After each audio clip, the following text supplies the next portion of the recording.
So, welcome to the Dairy Good Dogs, a place where we talk everything from the barn to the arch and where conversations are all things dairy. The people, the science, and the stories behind the cows.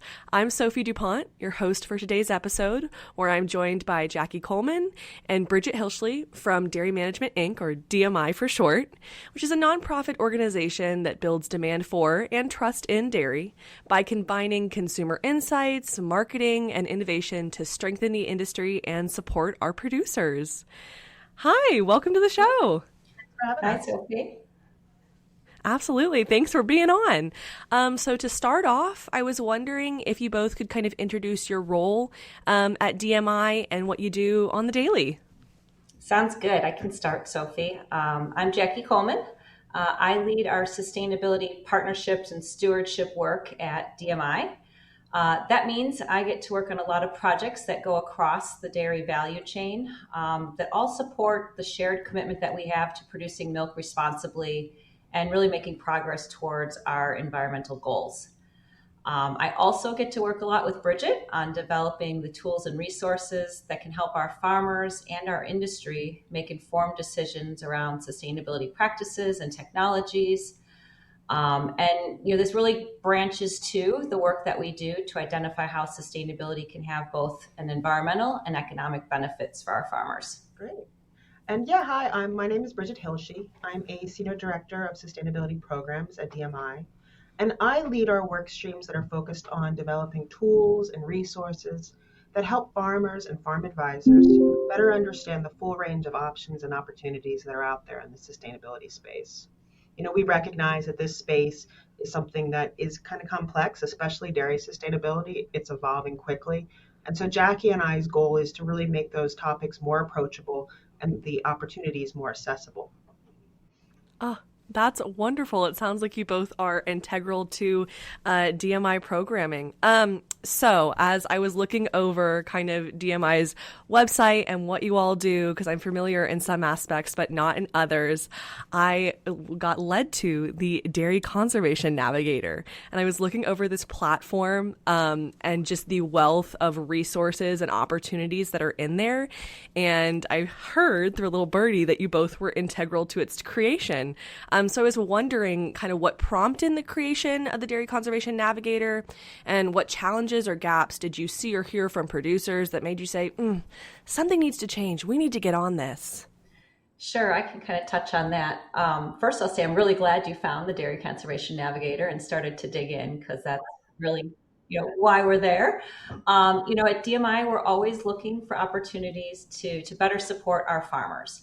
And while you and I and many of our listeners probably know that dairy farming has always been about conservation and the responsible use of the resources on the farm, the world of sustainability and conservation has continued to evolve and change.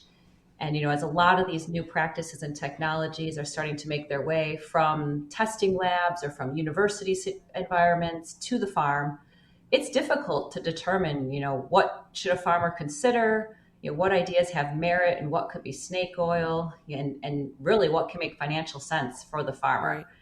So answering those questions is difficult and time consuming, and there's really are limited resources that support that process.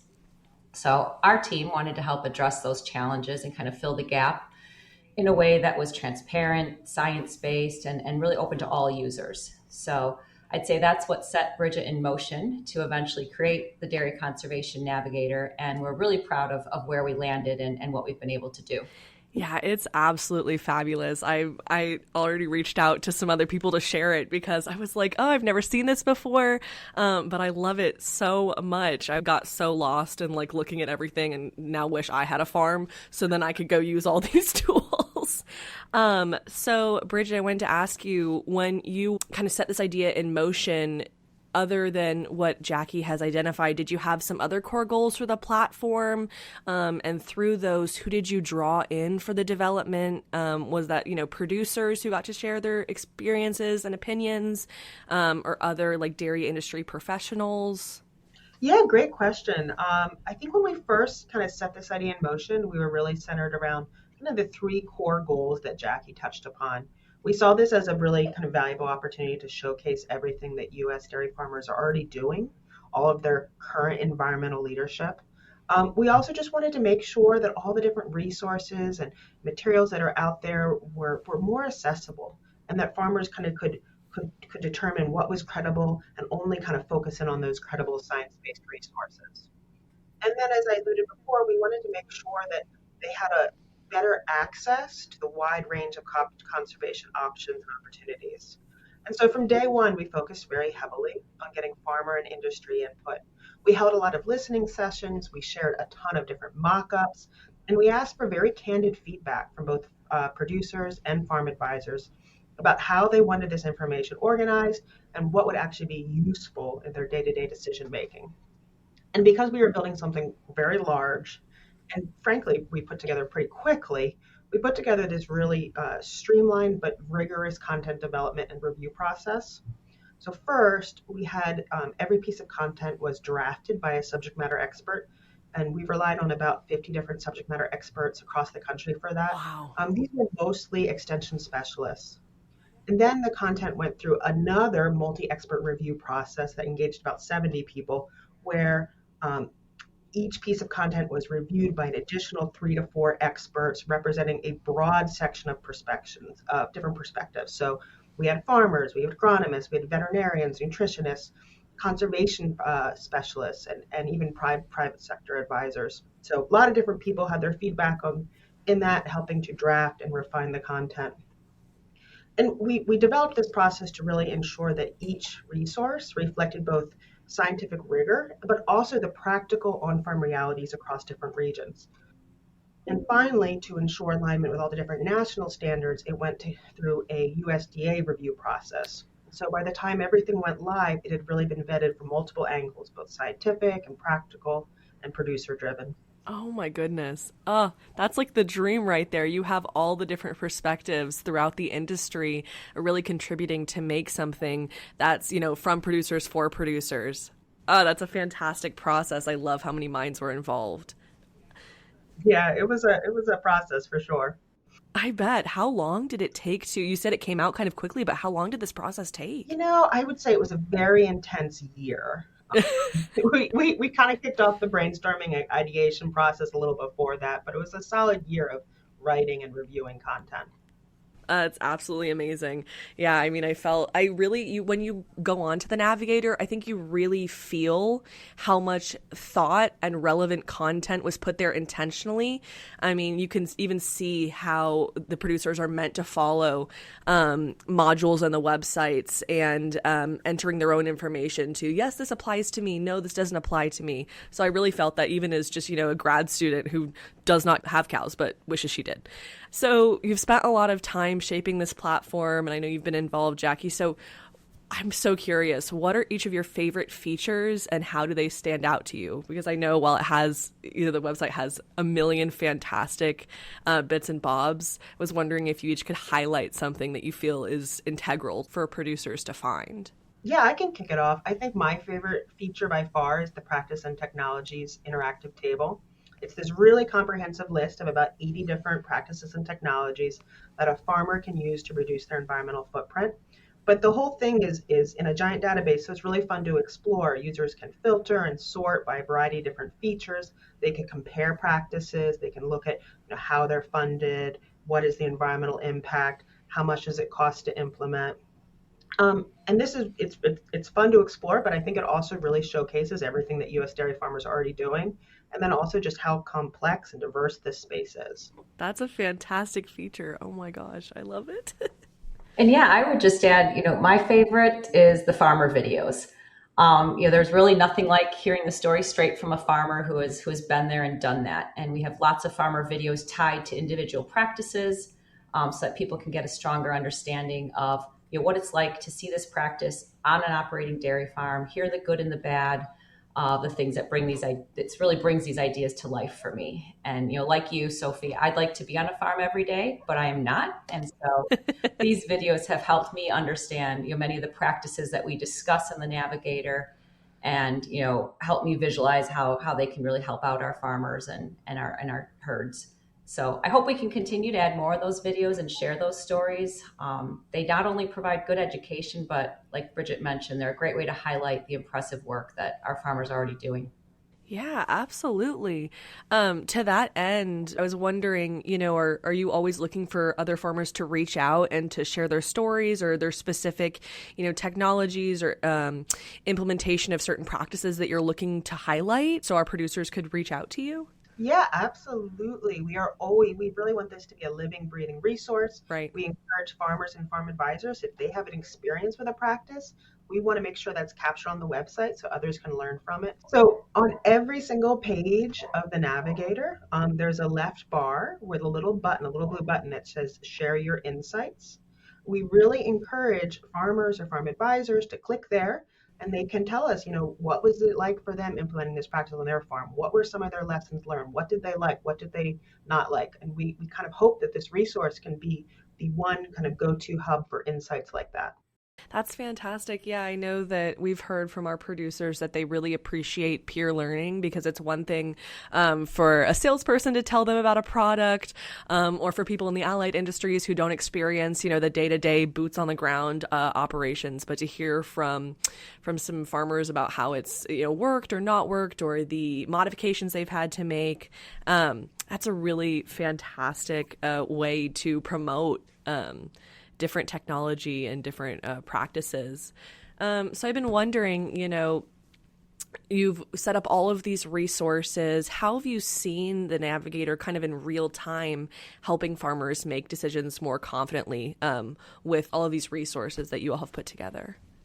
Yeah, you touched on what's most important here.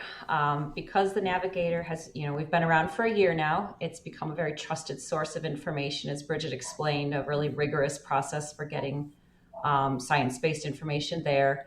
We've attracted users from all 50 states and, beyond the United States. So while we're really happy to see that farmers are visiting the platform to expand their knowledge and share their knowledge, we love that farm advisors, those agronomists, those conservation professionals, extension staff, even herd nutritionists are using the platform to expand their knowledge. So we hope people are leveraging the site, first to learn more about sustainability topics that they can find in the Learning Hub, going to the practice and technology list to identify applicable practice and technologies for the farm that they're working with, and then going one step further, clicking on those practices, understanding the specific practice benefits, implementation insights, financial considerations, and even those environmental impacts. So in the end, we hope that all of this is leading to more informed decision making between our farmers and their trusted advisory teams. Yeah, absolutely. I think the fact that you have it all right there and they can actually in real time see how it could benefit their operation is absolutely outstanding. I think it should be, a website that is encouraged and highlighted at, extension trainings. I think sometimes producers, are very busy, and this is a great way for them to, not have to travel to go to a training, but just sit down when they have a couple of free minutes and explore so many different options for their operation.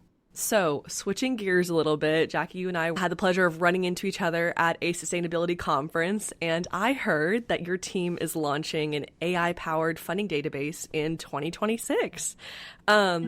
As AI is super relevant right now, and we kind of see it more on the production side of things with really cool technology for the operational side of dairy farms. I was wondering, how will this new tool operate? Are you going to integrate it into the Navigator? I have so many questions. I'm super excited to talk about this.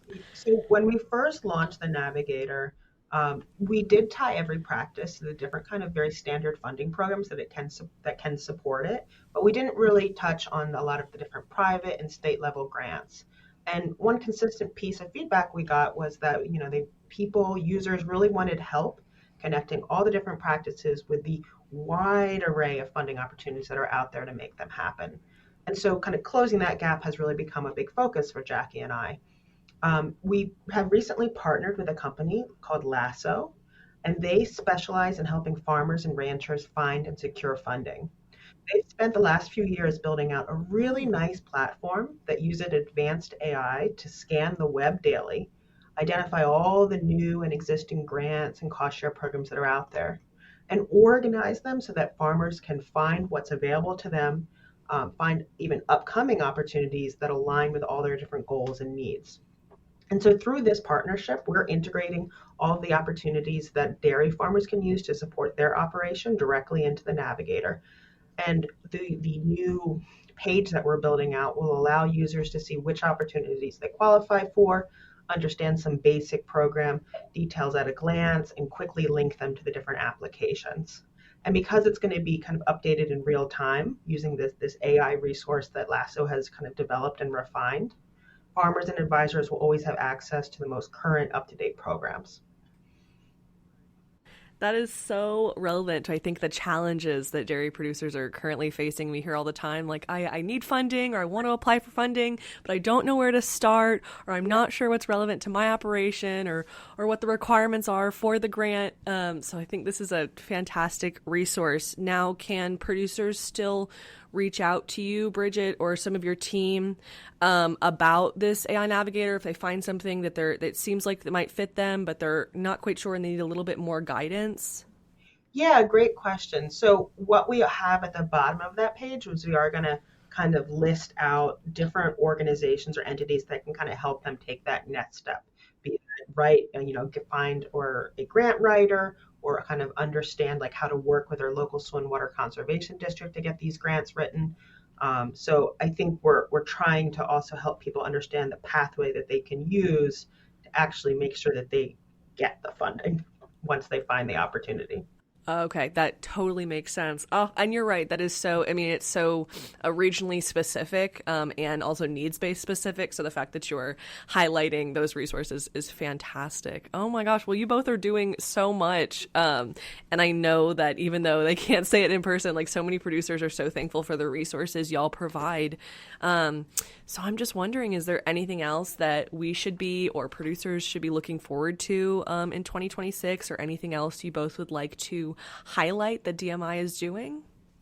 Yeah, I guess we really have a lot coming in 2026. I'm super excited. We're developing a couple new Learning Hub courses that are going to dive deeper into really technical topics. So these will focus on the challenges that farmers face every day and help users kind of understand the array of solutions that are out there.